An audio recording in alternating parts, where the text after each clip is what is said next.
तो आज हम बताने वाले हैं एनसीईआरटी पॉलिटी का जो लेसन 2 है, मतलब जो लेसन 2 है उसका क्वेश्चन आंसर करवाने वाले हैं, ठीक है ना। जिसमें उसका क्वेश्चन आंसर का था, पहला क्वेश्चन था संघ राज से क्या समझते हैं। जो एनसीईआरटी 10वीं क्लास का पॉलिटी का जो दूसरा लेसन है, ठीक है, जिसमें जो क्वेश्चन आंसर था उस क्वेश्चन में पहला क्वेश्चन था संघ राज से क्या समझते हैं। तो संघ राज्य एक मतलब एक प्रकार की सरकार व्यवस्था है, ठीक है, एक प्रकार का सरकार है जिसमें सत्ता जो होता है, ठीक है, या फिर सरकार का जो होता है विकेंद्रीकरण होता है। कहने का मतलब है सरकार का जो अधिकार होता है दो या दो से अधिक स्तरों में बंटा होता है। संघ राज व्यवस्था एक ऐसी व्यवस्था है जिसमें सरकार का जो अधिकार होता है, शक्तियाँ होता है, दो या दो से अधिक स्तरों में क्या होता है, बंटा हुआ होता है। जैसे में हम लोग देख सकते हैं कि भारत में जो संघीय शासन व्यवस्था है जिसमें एक केंद्र सरकार है, दूसरा क्या है, राज्य सरकार। भारत की जो संघीय शासन व्यवस्था है जिसमें क्या है, एक केंद्र सरकार है एवं दूसरा क्या है, राज्य सरकार है, ठीक है। दोनों में क्या सत्ता बटी हुई है, दोनों में क्या है, सत्ता बटी हुई है। और उसके साथ साथ भारत में एक और स्तर है जिसे कहा जाता है पंचायती राज, या फिर कह सकते हैं क्षेत्रीय स्तर, जैसे कह सकते हैं इसमें आगे पढ़ना है जैसे नगर पालिका हो गया, ठीक है, पंचायत हो गया। तो इसमें कहने का मतलब भारत में सत्ता जो है दो या दो से अधिक भागों में बांटा हुआ है। एक केंद्र हो गया, दूसरा राज्य हो गया, तीसरा क्या हो गया, क्षेत्रीय हो गया। कहने का मतलब पंचायती राज हो गया। तो जो सत्ता का दो या दो से अधिक भागों में बंटना, ठीक है ना, या फिर सत्ता का या फिर अधिकार का, किसी देश की सरकार का अधिकार का दो या दो से अधिक स्तरों में बंटना ही क्या कहलाता है, संघ राज्य कहलाता है, ठीक है। संघ राज्य शासन व्यवस्था एक ऐसी शासन व्यवस्था होती है जिसमें सत्ता जो जिसमें सरकार जो होती है दो या दो से अधिक स्तरों में बंटा होता है, ठीक है। जिसमें कह सकते हैं पहला केंद्र होगा जो पूरे देश का नियंत्रण रखेगा, ठीक है ना। और उसके उस देश के अंदर जितने भी राज्य आएंगे सभी राज्यों का अपना अपना स्वतंत्र सरकार होगा। जैसे बिहार का अलग सरकार है, उत्तर प्रदेश का अलग सरकार है, ठीक है, महाराष्ट्र का अलग सरकार है। ऐसे जो भी आपका 28 राज्य 8 केंद्र शासित प्रदेश है सभी का क्या है, अलग सरकार है। इसे ही क्या कहते हैं, संघ राज्य। एक और बताना चाहते हैं, संघ राज्य शासन की एक ऐसा व्यवस्था है जिसमें सरकार की सरकार जो होता है स्तर में बटा हुआ होता है, सरकार का जो अधिकार जो होता है स्तर में बटा हुआ होता है। कोई केंद्र मतलब जो पूरे देश को जो केंद्र होता है जो पूरा देश को संभालता है, वह पूरे देश में अपना कानून या फिर जो भी काम करने का काम करता है।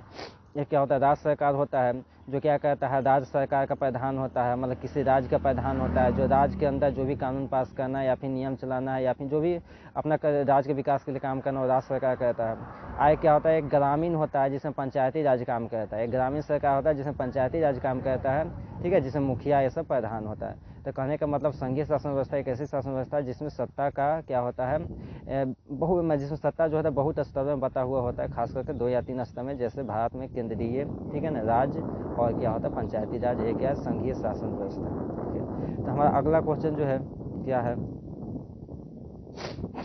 अगला क्वेश्चन संघीय शासन की दो विशेषता क्या है। तो देखिए संघीय शासन की दो विशेषता क्या है, तो संघीय शासन व्यवस्था में पहला क्या होता है कि सत्ता का केंद्रीकरण होता है, ठीक है, नहीं सत्ता का क्या होता है, विकेंद्रीकरण होता है।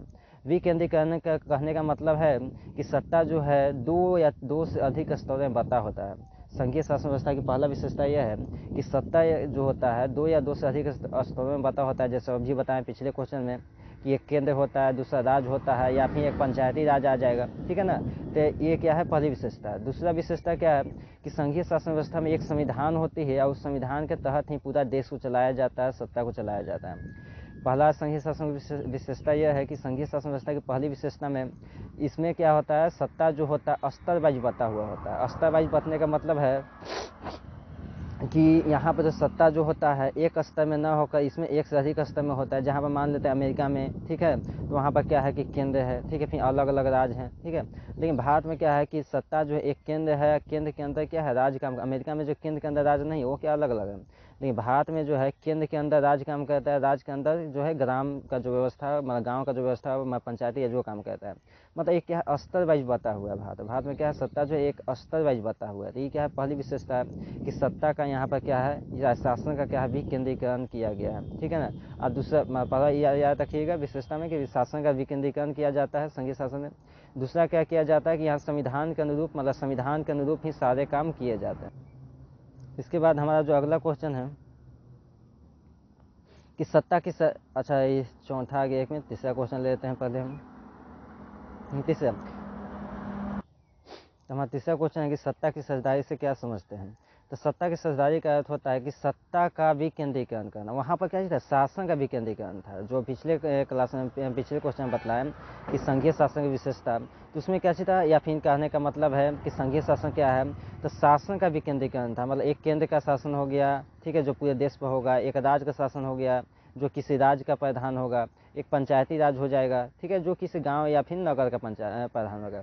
लेकिन यहाँ सत्ता की जो साझेदारी का बात किया जा रहा है, तो यहाँ किसी राज्य या केंद्र में नहीं किया जा रहा है, यहाँ सत्ता की साझेदारी किया जा रहा है, कहने का मतलब देश के विभिन्न वर्गों में। जिससे चूंकि हम जानते हैं कि लोकतांत्रिक शासन व्यवस्था में क्या संघ राज्य स्थापित होता है, और लोकतांत्रिक शासन व्यवस्था एक ऐसी शासन व्यवस्था होती है जिसमें शासन जो होती है बहुत सारे धर्म, जाति, वर्ग, लिंग, ठीक है ना, क्षेत्र के आधार पर बटा हुआ होता है। तो सत्ता की साझेदारी में होता है कि सत्ता को किसी एक वर्ग या एक धर्म या एक लिंग के पास न रहकर या प्रदान न करके उसको क्या है, सभी धर्मों में, सभी वर्गों में, सभी लिंगों में, सभी जातियों में समान रूप से बांट देना ही सत्ता की साझेदारी कहलाता है। कहने का मैं सत्ता की साझेदारी से क्या समझते हैं, सत्ता की साझेदारी एक ऐसी, मतलब कि सत्ता की साझेदारी राजनीति की एक ऐसी विशेषता है, ठीक है, खास करके लोकतंत्र की एक ऐसी विशेषता है जिसके तहत सत्ता को किसी एक व्यक्ति के पास केंद्रित न रह करके सत्ता को विभिन्न जातियों, विभिन्न धर्मों, विभिन्न संप्रदायों, विभिन्न क्षेत्रों, विभिन्न लिंगों या एवं विभिन्न राजनीतिक पार्टियों में क्या किया जाता है, बांटा जाता है। इसे ही क्या किया कहते हैं, सत्ता की साझेदारी कहते हैं। एक और बताते हैं, सत्ता की साझेदारी शासन की एक ऐसी व्यवस्था है या फिर राजनीति की एक ऐसी व्यवस्था है जिसमें सत्ता को किसी एक व्यक्ति या एक पार्टी के पास केंद्रित न रहकर या एक धर्म के पास केंद्रित न रहकर उसे विभिन्न जातियों, विभिन्न धर्मों, विभिन्न पार्टियों, ठीक है, विभिन्न क्षेत्रों में क्या किया जाता है, बांट दिया जाता है, ठीक है, जिससे सभी लोग मिल करके देश के विकास के लिए काम करते हैं, ठीक है, और देश का विकास होता है। इसे क्या कहते हैं, सत्ता में साझेदारी कहते हैं। इसे क्या कहते हैं, हम सत्ता में साझेदारी कहते हैं। अब अगला है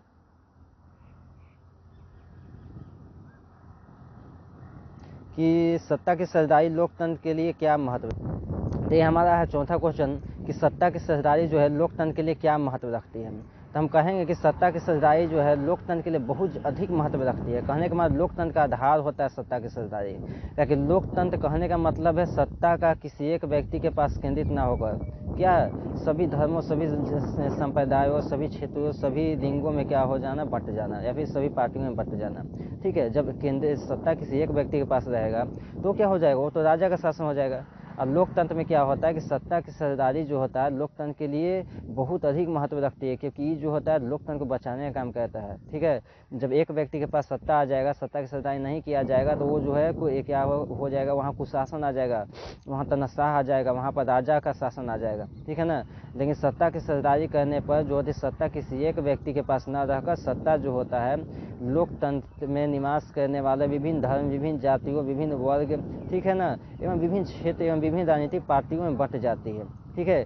जिससे क्या होता है सभी लोग मिल करके देश के विकास के लिए काम करते हैं, ठीक है ना। और सत्ता पर किसी एक व्यक्ति का कब्जा नहीं हो पाता है, ठीक है ना। और जब सभी देश के सभी लोग अगर मिलकर विकास का काम करेंगे, ठीक है, तो सभी लोगों के हितों को सुना जाएगा। हमारे सभी धर्म के लोग होंगे, उच्च जाति भी रहे, निम्न जाति भी रहे, तो उच्च जाति का ही भलाई होगा, निम्न जाति का ही भलाई होगा। अगर मान लेते कोई धर्म पिछड़ा है, कोई धर्म आगे है, ठीक है ना, तो जो धर्म आगे है उसका तो भलाई हो ही रहा है, जो धर्म पीछे है, ठीक है ना, अगर उसका भी सदस्य इसमें रहेगा सत्ता में तो क्या होगा, वो भी अपने धर्म, अपने वर्ग के लोगों के लिए काम करेगा। तो कहने का मतलब है जब हमारे समाज के सभी लोग सत्ता में साझेदार रहते हैं, भाग लेते हैं, ठीक है, तो समाज के सभी वर्गों का समान रूप से विकास होता है सत्ता की साझेदारी करने से। और साथ ही साथ जब हमारे समाज के सभी वर्गों का विकास होगा, ठीक है ना, तो हमारे देश का भी विकास होगा, ठीक है। तो इस तरह से लोकतंत्र में क्या है, सत्ता की साझेदारी बहुत अहम भूमिका निभाती है। एक बार बताते हैं कि सत्ता की साझेदारी लोकतंत्र कैसे भूमिका निभाती है। तो चूंकि हम जानते हैं कि लोकतंत्र शासन व्यवस्था एक ऐसी शासन व्यवस्था है जिसमें सत्ता जो होता है किसी एक व्यक्ति के पास केंद्रित न रहकर, ठीक है ना, सभी व्यक्तियों के पास बांटा जाता है, ठीक है ना। और ऐसे बांटने से क्या होता है कि सत्ता किसी एक व्यक्ति के पास नहीं रह पाता है, और जो होता है सत्ता का मालिक कोई एक न बनकर, मतलब राजशाही नहीं आ पाता, निरंकुश शासन नहीं आ पाता, तानाशाह नहीं आ पाता है। और सत्ता जो होता है या फिर जो सत्ता पर जो बैठता है वो समाज के सभी वर्गों के लिए भलाई का काम करता है, किसी एक खास वर्गों के लिए नहीं, बल्कि समाज के सभी वर्गों के लिए समान रूप से भलाई का काम करता है। इससे पूरे समाज का भी विकास होता है और पूरे देश का भी विकास होता है, ठीक है। तब हम आते हैं अपने अगले क्वेश्चन पे।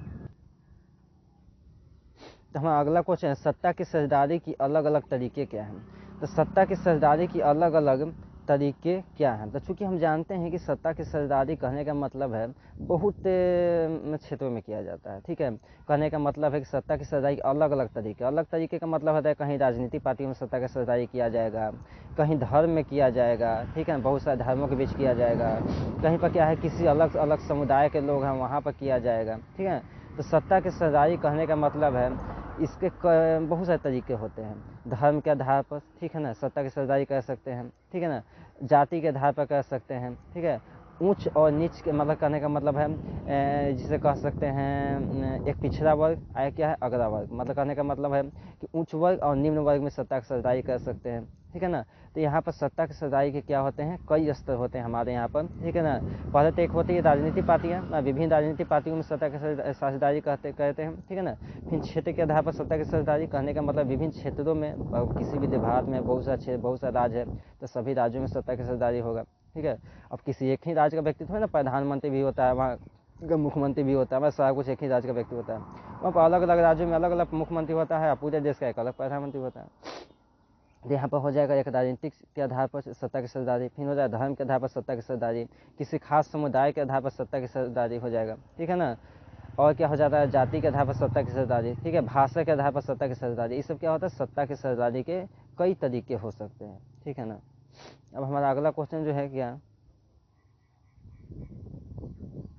कि राजनीतिक दल किस तरह से सत्ता की सरदारी करते हैं। राजनीतिक दल जो है किस तरह से सत्ता की सरदारी, तो राजनीतिक दल किस तरह से सत्ता की सरदारी करते हैं। तो चूंकि हम अभी पहले बता दिए हैं कि जिस सत्ता की सरदारी कहने का मतलब होता है कि सत्ता को किसी एक व्यक्ति के पास केंद्रित न रखकर, सत्ता को किसी एक व्यक्ति के पास केंद्रित न रहकर सत्ता को विभिन्न वर्गों विभिन्न जातियों में क्या करना, बांट देना। अभी हम जो बतलाए हैं कि सत्ता की सरदारी कहने का मतलब है, ठीक है, कि जो सत्ता का क्या है एक जगह केंद्रित न रहकर क्या है विभिन्न धर्म विभिन्न जाति विभिन्न वर्गों में बांट देना। तो यहाँ पर बात किया जाए कि आपका तो राजनीतिक दल जो है सत्ता की सरदारी कैसे करते हैं, ठीक है ना। तो राजनीतिक दल जब सत्ता की सरदारी करते हैं कहने में सत्ता का भी केंद्रित करते हैं, मतलब सत्ता को जो बांटते हैं, जैसे जैसे सुनने होंगे टिकट देते हैं, ठीक है, खड़ा होने के लिए। तो जब टिकट देते हैं तो क्या होता है कि अब पहले होता है किसी एक खास समुदाय को या एक वर्ग को टिकट दे दिया जाता था जिसकी जनसंख्या अधिक है या जिसकी राजनीति में बल क्या महत्ता अधिक है। लेकिन अब जो है ना, अब जो है ऊंच के साथ साथ जो अमीर के साथ साथ जो गरीब लोग हैं, ठीक है, पिछड़े लोग हैं, उनकी भी वोट की महत्ता बढ़ गई है, ठीक है ना। जो पहले क्या था कि कुछ लोग ही पहले क्या लोग पढ़े लिखे नहीं थे, वोट नहीं देते थे, ठीक है ना। पहले लोगों के पास उतना ज़्यादा मतलब वोटर आई कार्ड नहीं था, सिर्फ ऊंच लोग ही वोटर आई कार्ड बनाते, पिछड़े लोगों को उतना कुछ मालूम नहीं था, तो लोग चुनाव में नहीं भाग लेते थे। लेकिन आज जो है ऊंच वर्ग के साथ साथ जो निम्न वर्ग के लोग भी क्या है सत्ता में भाग लेते हैं, चुनाव में देते हैं, भाग लेते हैं। तो आज जो राजनीतिक दल जो होते हैं जब सत्ता में सरदारी करते हैं तो यह ध्यान में रखते हैं कि हमारे समाज के सभी वर्गों के बीच सत्ता का बंटवारा हो, हमारे समाज के सभी वर्गों के बीच सत्ता का बंटवारा हो, ताकि हमें जो है भारी बहुमत से जीत मिले, ताकि हमें जो है भारी बहुमत से जीत मिले, ठीक है। और भारी बहुमत से जीत प्राप्त करने के लोग क्या कहते हैं, सत्ता को किसी एक धर्म एक जाति वो एक वर्ग के पास नहीं रखते हैं या फिर किसी एक क्षेत्र में नहीं रखते हैं, बल्कि अपनी राजनीतिक दल को फैलाने के लिए, ठीक है ना, अपनी कहने का मतलब अधिक से अधिक वोट पाने के लिए वो क्या करते हैं विभिन्न धर्मों में, ठीक है ना, विभिन्न जातियों में, चाहे ऊंच जाति हो चाहे निम्न जाति हो। देखते हो कि इलेक्शन के समय ऊंच जाति के साथ साथ निम्न जाति के पास लोग वोट के लिए जाते हैं, ठीक है, तो विभिन्न जातियों में, ठीक है, फिर विभिन्न क्षेत्रों में विभिन्न लिंगों में विभिन्न वर्गों में क्या किया जाता है, बंटवारा किया जाता है। तो राजनीतिक दल जो है सत्ता की साझेदारी करते समय ध्यान में रखते हैं कि हमारे समाज के कोई भी वर्ग बच नहीं सके, ठीक है, इस सत्ता की सरदारी से, ठीक है ना, कोई भी पीछे ना रह सके। अगर वो पीछे रह जाएंगे तो पहला बात है वो राजनीतिक दल को वोट नहीं देंगे, ठीक है। दूसरा क्या हो जाएगा, हमारे देश का भी विकास रुक जाएगा, ठीक है ना। तो राजनीतिक दल सत्ता की सरदारी करते समय, ठीक है ना, अपने सत्ता को विभिन्न दल क्या है अपने क्या कहता है विभिन्न लोगों में तो बांटता ही है जो उनके राजनीतिक पार्टी से होते हैं, दल से जुड़े होते हैं। साथ साथ धर्म में भी विभिन्न धर्मों में विभिन्न जातियाँ विभिन्न वर्ग विभिन्न क्षेत्रों में भी बांटते हैं। अब हम अगला क्वेश्चन है क्या 7वां, गठबंधन की सरकारों में सत्ता के सरदार कौन कौन होते हैं। कह रहा है गठबंधन की सरकारों में सत्ता के सरदार जो हैं कौन कौन होते हैं, ठीक है ना।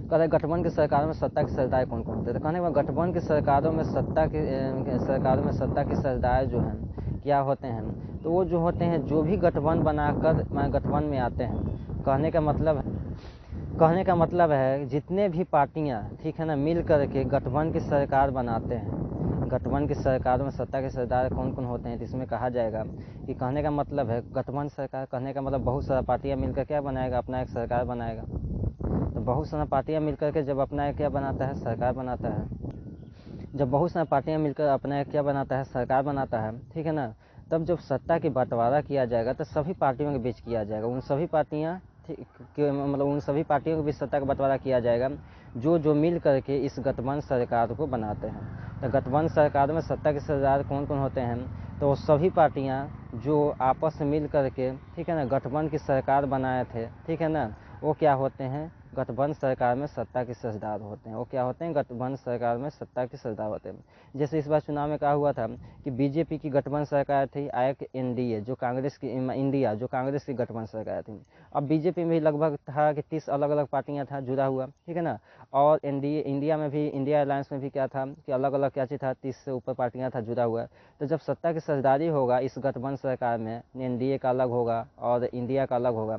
तो गठबंधन की सरकार में जब सत्ता की सरदारी होता है, सत्ता जो होता है, जितनी भी पार्टियां मिलकर गठबंधन की सरकार बनाई हैं, कहने का मतलब जितनी भी पार्टियां मिलकर के गठबंधन की सरकार बनाई हैं, जब सत्ता, अब जब जीत होगा चुनाव में, तो सभी पार्टियों के बीच में जो सत्ता का बंटवारा किया जाएगा। जितने भी पार्टियां मिलकर गठबंधन की सरकार बनाई हैं, जब चुनाव में जीत होगा तो सभी पार्टियां मिल करके क्या करेगी, सभी पार्टियां मिल करके क्या करेगी, सत्ता में सरदार करेगी। कहने का मतलब सभी पार्टियां मिल करके सत्ता में सरदार करेगी, मतलब सभी पार्टियों को किसी न किसी पद पे बैठाया जाएगा, सभी पार्टियों को जो है किसी न किसी पद पे बैठाया जाएगा। तो अब हमारा अगला क्वेश्चन क्या है, इसमें जानेंगे, ठीक है। ये एक बात और, इसमें अब लिखेंगे यहाँ पर क्या है, गठबंधन की सरकार में, कि गठबंधन सरकार में सत्ता में सरदार कौन होते हैं। गठबंधन की सरकार में वो सभी पार्टियां सत्ता में सरदार होते हैं जो क्या होते हैं, गठबंधन बना करके, ठीक है, चुनाव में लड़ने का काम करते हैं, ठीक है ना। और जब चुनाव लड़ लेते हैं तो क्या होता है कि जीत मिलता है, तो जब जीत मिलता है, सत्ता का जब बंटवारा किया जाता है, तो जो जिस जिस जिस जो पार्टियां जिस गठबंधन सरकार की जो पार्टियां जिस क्षेत्र से जीता है, ठीक है ना, उनको उस क्षेत्र में जो है सत्ता की सत्ता प्रदान कर दिया जाता है। इस तरह से जो है गठबंधन की सरकार में सत्ता का बंटवारा विभिन्न पार्टियों में किया जाता है। अब अगला हमारा क्वेश्चन है क्या, अगला क्वेश्चन है दबाव समूह किस तरह से सरकार को प्रभावित करता है। तो दबाव समूह कहने का मतलब है एक ऐसा समूह जो होता है जो सत्ताधारी, मतलब जो जीत करके सत्ता में बैठ गया है, उसके विपरीत पद पे बैठा होता है। तो देखिए इस बार जो सत्ता किसके पास है, बीजेपी के पास है। तो कहने का मतलब इसका विपक्ष का जो पार्टी होता है उसे दबाव समूह कहते हैं। तो विपक्ष का पार्टी कौन है, तो इसका विपक्ष का पार्टी यहाँ पर कौन है, कांग्रेस है, ठीक है। तो कांग्रेस क्या है, दबाव समूह काम करेगा। तो कहने का मतलब है जो पार्टियां सरकार की सत्ता में बैठा होता है, ठीक है, मतलब जिस पार्टी की सरकार होता है उसके विपरीत समूह, उसके विपरीत पार्टियां को जो है, उसके विपरीत में जो सबसे ताकतवर पार्टियां होगी। देखिए आज क्या है, बीजेपी है, ठीक है, पहला ताकतवर पार्टी। इसके तो बीजेपी तो सत्ता बैठा हुआ है। अब इसके बाद दूसरा सबसे बड़ा ताकतवर पार्टी कौन है, कांग्रेस है। तो कांग्रेस को क्या कहेंगे, दबाव समूह कहेंगे, कांग्रेस को क्या कहेंगे, दबाव समूह कहेंगे। अब यहाँ पर क्या है, दबाव समूह किस तरह सरकार को प्रभावित करता है। तो दबाव समूह जो सरकार को बहुत प्रभावित करता है, क्योंकि दबाव समूह ही होता है वो जो दबाव डालते रहता है सरकार पर, और वो सरकार को निरंकुश होने से बचाता है। मान लेते हैं कि एक ही पार्टी की सरकार है, वहाँ पर कोई और दबाव समूह नहीं, दबाव डालने वाला नहीं है, तो सरकार अपना मनमानी करेगा। लेकिन जब एक विपक्ष की पार्टियां रहेगा, दबाव डालेगा, तो जैसे ही सरकार कुछ गलत करेगा, जानते हैं ना, जब आपका जीत हो गया है, आपका कोई विरोधी है, तो जैसे ही आप गलती कीजिएगा आप पर उंगली उठाएगा। तो जो दबाव समूह क्या कहता है, जैसे ही सत्ताधारी पार्टी जब कुछ गलत काम करता है या फिर देश के खिलाफ करता है, तो क्या कहता है, इस सत्ताधारी पार्टी पर दबाव डालता है और जनता को बतलाने का काम करता है कि देखो तुम्हारा जो सत्ताधारी पार्टी है, जिसको तुमने चुन के बैठाया है, वो क्या है, देश के लिए खराब काम कर रहा है। तो पहला क्या कहता है, उस पर दबाव दे करके, ठीक है, उसको गलत काम करने से रोकता है। पहला क्या कहता है, उसको दबाव दे करके उसको गलत काम करने से क्या कहता है, रोकता है। और क्या कहता है कि जनता और जो आपका क्या दबाव समूह जो होता है या फिर विपक्ष पार्टियां जिसे कहेंगे, वो जनता सरकार के बीच में कड़ी का काम करेगा।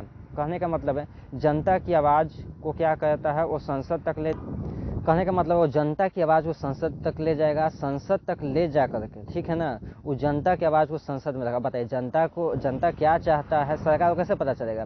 तो दबाव समूह ही होता है जो जनता जो मांग करती है, जनता जिसकी मांग करती है, ठीक है ना, उसकी आवाज़ को संसद तक ले जाता है, ठीक है ना, और उसको संसद में पास कराने का काम करता है। तो दबाव समूह क्या करता है, सरकार और जो जनता के बीच में एक कड़ी का काम करता है, ठीक है, मतलब एक संदेश वाहक का काम करता है, जो जनता की मांगों को सरकार तक रखने का काम करती है, सरकार से मांग करने का काम करती है, और सरकार पे, ठीक है, दबाव डाल करके क्या होता है, सरकार पे दबाव डाल करके जनता की उस मांग को, ठीक है ना, क्या करती है, मानने के लिए मजबूर करती है। सरकार पर दबाव डाल करके जनता की उस मांग को सरकार को मानने के लिए मजबूर कर देती है, ठीक है ना। तो ये क्या कहलाता है, मतलब जनता के लिए भलाई का काम करता है। तो दबाव समूह क्या होता है, पहला तो क्या कहता है, किसी भी देश की सरकार को तनाशाह होने से रोकता है, कहने का मतलब उसको अपने शासन का गुरु नहीं होने देता, कहने में एक तनाशाह नहीं होने देता। मतलब अगर दबाव समूह नहीं रहेगा, कोई विपक्षी नहीं रहेगा, तो शासन अपना मनमानी ढंग से करेगा, ठीक है, संसद में जो चाहेगा वो बिल पास कर देगा।